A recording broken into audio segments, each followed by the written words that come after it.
Often, lack of confidence can increase one's stress, leading to adverse health effects. We spoke with Cheryl Hunter, a life coach, author, and stress expert. She shares a very personal story that led her to discover the keys to resilience and self-confidence. The number one myth about confidence is that it has anything to do with what's on the outside. I know that flies in the face of everything we believe about confidence, that it has to do with our circumstances, our success, our looks, anything like this. But if we base confidence on that, it's a house built on sand. Here's how I know what I know about confidence. As a teenager, I was abducted by two criminals. They promised to make me a model.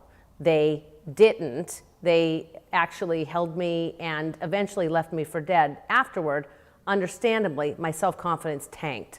I decided never to tell anyone what had happened, and I kept it inside of me as a deep, dark secret. On the road to recovery, I started taking personal development seminars. After many years, I led these programs. Now I've led programs for over 250,000 people. At the time, I started to see an inexorable link between confidence and performance. So I started conducting surveys with people, asking them the simple question, are you or are you not confident, and why or why not? The results were surprising. I found that people either base their confidence internally or externally. And those that base their confidence on external items, such as their levels of success, they had confidence that was unsustainable over time. Low self-confidence impacts your health. It can cause stress, impede your ability to sleep, even cause memory problems. Stress, as we all know, is a killer. People often aren't aware of what they're doing to kill their confidence. In my book, How to Get Unstuck, I talk about authentic confidence builders. But one of the things that's important to keep in mind is that there are things that we could be doing right now, unwittingly, that are killing our confidence. One of those things is comparing ourselves to other people. There's an old quote which says, comparison is the thief of joy. Another thing that we could be doing that's killing our confidence is focusing upon the things we do wrong. Instead, we could focus upon all the things we do right.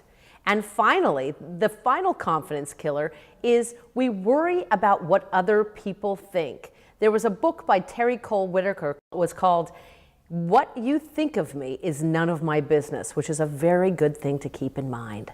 Cheryl has some valuable tips to build your confidence. There are actionable steps we can take right now that will improve our self-confidence. The first one is to stop comparing our insides to other people's outsides. This is very hard in the day of social media, where everyone presents a perfect picture of themselves. The next action you can take to increase your self-confidence right now is to stop believing everything you think. And finally, find something you love and obsess about it. So often we look at what's wrong with ourselves rather than what's right. Find one quality that's good about you and focus on that and make it the center of your attention every day. What you appreciate appreciates.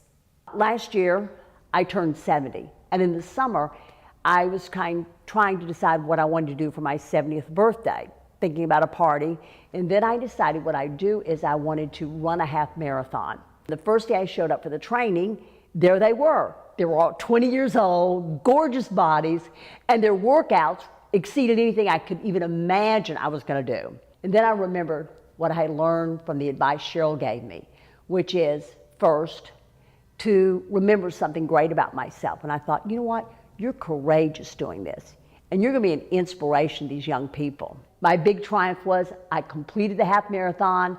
I fell in love with my team members. They fell in love with me. And I now have a much greater confidence in myself.